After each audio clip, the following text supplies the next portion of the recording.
Double entry system and its advantages. तो आज के लेक्चर में हमने डबल एंट्री सिस्टम को पढ़ना है।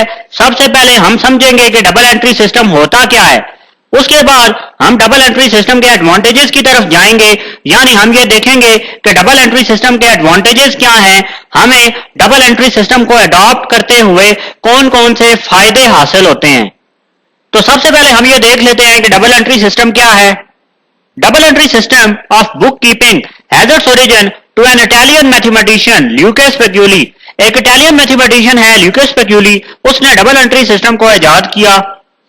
Double entry system is defined as the system under which the double effect of every transaction is recorded. Every entry to an account requires a corresponding and opposite entry to a different account. जो भी entry हम record करते हैं उस entry के लिए हमारी ये रिक्वायरमेंट होती है कि हम एक अपोजिट एंट्री रिकॉर्ड करें किसी डिफरेंट अकाउंट के अंदर। वो कैसे, उसकी एक एग्जांपल हम पढ़ेंगे तो हमें ज्यादा क्लियर हो जाएगा। For example, when merchandise is sold for cash, जब हमने कोई सामान कैश पे बेचा है तो जाहिर बात है हमने कैश पे बेचा है तो हमारे पास कैश आएगी, तो कैश क्या हो जाएगी, increase. The increase in cash as well as decrease in stock of merchandise is recorded. Cash आई है तो इंक्रीज इन कैश रिकॉर्ड हो गया, उसकी हमने एक अपोजिट एंट्री भी करनी है, क्योंकि हम डबल एंट्री सिस्टम के तहत काम कर रहे हैं तो हमने एक अपोजिट एंट्री करनी है, decrease in stock of merchandise. क्योंकि स्टॉक चला गया है तो स्टॉक डिक्रीज हुआ है, तो एक कंप्लीट रिकॉर्ड हम मेंटेन करेंगे कि कैश आई है और स्टॉक चला गया है। एक चीज को हम डेबिट करेंगे, दूसरी चीज को क्रेडिट करेंगे, यही जर्नल एंट्रीज हम पढ़ते हैं। तो यही है डबल एंट्री सिस्टम। आगे यही लिखा हुआ है कि this is the famous principle of double entry system and read as every debit must have its corresponding credit. यानी एक चीज डेबिट होती है और एक चीज क्रेडिट होती है। Advantages of double entry system, the double entry system of book keeping is much better than single entry system due to the following reasons. तो सबसे पहले है twofold aspect of transactions are recorded. हमने ये पहले भी पढ़ा है कि हम हर ट्रांजैक्शन का डबल इफेक्ट रिकॉर्ड करते हैं, यानी एक चीज डेबिट दूसरी चीज क्रेडिट, हम एक कंप्लीट रिकॉर्ड मेंटेन करते हैं। तो ये इसका सबसे पहले फायदा है। Single entry system of book keeping does not record the two fold aspect of every transaction. As such, arithmetical accuracy of the entries in the books cannot be tested. Single entry system में जो arithmetical accuracy है entries की वो test नहीं की जा सकती। तो ये फायदा है डबल एंट्री सिस्टम में कि हम टू फोल्ड एस्पेक्ट यानी डबल एस्पेक्ट रिकॉर्ड करते हैं। दूसरा जो फायदा है वो है preparation of trial balance under double entry system. The two fold aspect of every transaction is recorded. Double entry system में हमने टू फोल्ड एस्पेक्ट रिकॉर्ड किया हुआ होता है। Therefore it is possible to prepare the trial balance to check the accuracy of accounting record. Accounting record की accuracy को check करने के लिए हम ट्रायल बैलेंस को इजीली प्रिपेयर कर सकते हैं। तो ये भी इसका एक एडवांटेज है, प्रिपरेशन ऑफ ट्रायल बैलेंस। उसके बाद जो एडवांटेज है डबल एंट्री सिस्टम का वो है trading and profit and loss account. Under single entry system no nominal accounts are kept. As such it is not possible for a trader to prepare profit and loss account. Single entry system के अंदर कोई nominal accounts prepare नहीं किए जाते।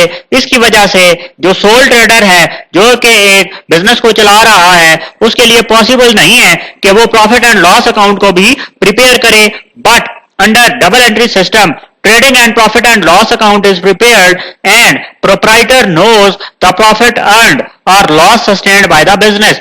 और double entry system के अंदर जब हम trading and profit and loss account को प्रिपेयर करते हैं तो जो प्रोप्राइटर है जो मालिक है उसको प्रॉफिट और लॉस के बारे में इजीली पता चल जाता है। तो ये भी एक एडवांटेज है डबल एंट्री सिस्टम का। उसके बाद नंबर 4 पे जो एडवांटेज है वो है balance sheet. Under single entry system as no real accounts are maintained. क्योंकि सिंगल एंट्री सिस्टम में कोई रियल अकाउंट्स भी मेंटेन नहीं किए जाते। The preparation of balance sheet is not possible. तो रियल अकाउंट्स जब प्रिपेयर ही नहीं हुए तो बैलेंस शीट भी हम प्रिपेयर नहीं कर सकेंगे। But under double entry system which maintain full record of all real nominal and personal accounts. क्योंकि हम डबल एंट्री सिस्टम में तमाम रियल नॉमिनल और पर्सनल अकाउंट्स को प्रिपेयर करते हैं, मेंटेन करते हैं। Preparation of reliable balance sheet is easy, उसकी मदद से हम एक reliable balance sheet easily prepare कर सकते हैं। तो ये भी एक फायदा है डबल एंट्री सिस्टम का। बैलेंस शीट हम डबल एंट्री सिस्टम में इजीली प्रिपेयर कर सकते हैं, क्योंकि हम रियल, नॉमिनल और पर्सनल अकाउंट्स को प्रिपेयर करते हैं, मेंटेन करते हैं। तो उसकी मदद से हम एक बैलेंस शीट को इजीली प्रिपेयर कर सकते हैं और हमें ज्यादा इजीली बिजनेस की फाइनेंशियल पोजीशन का पता चल सकता है। नंबर 5 पे है frauds and errors. Under the single entry system, the complete record of each transaction is not kept. Single entry system के तहत हम हर ट्रांजैक्शन का कंप्लीट रिकॉर्ड नहीं मेंटेन करते। As such, frauds and errors cannot be easily detected. क्योंकि complete record नहीं होता, हर ट्रांजैक्शन का एक सिंगल एस्पेक्ट हम मेजर करते हैं, डबल एस्पेक्ट हम मेजर नहीं करते, इसलिए वो रिकॉर्ड कंप्लीट नहीं होता और फ्रॉड्स और एरर इजीली डिटेक्ट नहीं किए जा सकते। But under double entry system where the complete records of each transaction is kept, क्योंकि हम डबल एंट्री सिस्टम में हर ट्रांजैक्शन का डबल एस्पेक्ट मेजर करते हैं, उसकी मदद से हम एरर्स और फ्रॉड को इजीली डिटेक्ट करेंगे। तो यही आखिर में लिखा हुआ है कि errors and frauds can be detected and located easily. Number 6 पे है application of international accounting standards. Double entry system के तहत हम इंटरनेशनल अकाउंटिंग स्टैंडर्ड्स को भी अप्लाई कर सकते हैं।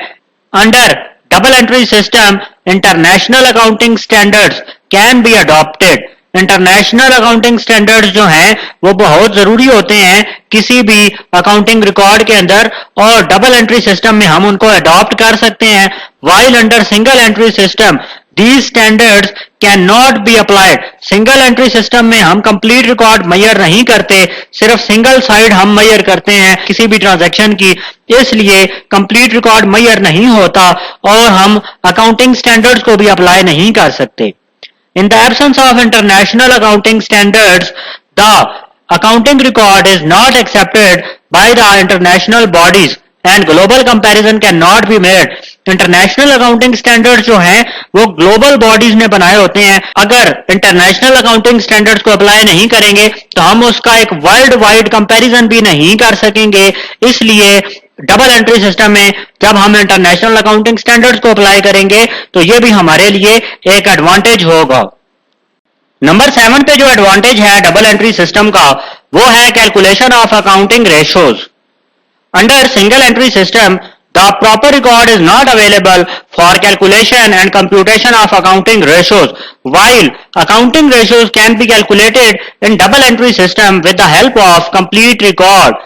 ये बात हम बार बार पढ़ चुके हैं कि डबल एंट्री सिस्टम में हम डबल एस्पेक्ट को मेजर करते हैं, हर ट्रांजैक्शन का डबल इफेक्ट हम देखते हैं। तो डबल एंट्री सिस्टम में हम एक कंप्लीट रिकॉर्ड को मेंटेन करेंगे, इसलिए हमें डबल एंट्री सिस्टम में यह फायदा होगा कि उस कंप्लीट रिकॉर्ड की मदद से हम अकाउंटिंग रेशोज को कैलकुलेट कर सकेंगे। These ratios are very useful for the analysis and interpretation of accounting information and future decisions. ये जो ratios हैं ये बहुत यूजफुल हैं एनालिसिस के लिए और अकाउंटिंग इंफॉर्मेशन की इंटरप्रिटेशन के लिए और फ्यूचर डिसीजंस के लिए भी ये रेशियोज बहुत ज्यादा यूजफुल हैं। ये फायदा हमें होता है डबल एंट्री सिस्टम में कि हम अकाउंटिंग रेशियोज को मेजर कर सकते हैं, लेकिन सिंगल एंट्री सिस्टम में इनकम्प्लीट रिकॉर्ड की वजह से हम अकाउंटिंग रेशियोज को कैलकुलेट नहीं कर सकते। नंबर 8 पे जो एडवांटेज है वो है कंप्यूटर बेस्ड अकाउंटिंग। ये भी एक एडवांटेज है डबल एंट्री सिस्टम का। In double entry system, the computer software can be adopted for recording the transaction on computer. Double entry system की मदद से हम एक कंप्यूटर सॉफ्टवेयर को अडॉप्ट कर सकते हैं ताकि हम ट्रांजैक्शन को कंप्यूटर में रिकॉर्ड कर सकें। In modern world all the accounting record is being computerised. जदीद दुनिया के अंदर तमाम अकाउंटिंग रिकॉर्ड कंप्यूटराइज्ड हो गया है, यानी उसको हम कंप्यूटर्स में रिकॉर्ड कर रहे हैं। This system has made the communication of information very easy. इस सिस्टम की वजह से, इस कंप्यूटराइज्ड सिस्टम की वजह से जो कम्युनिकेशन ऑफ इंफॉर्मेशन है वो भी बहुत इजी हो गई है। तो ये थे तमाम advantages of double entry system.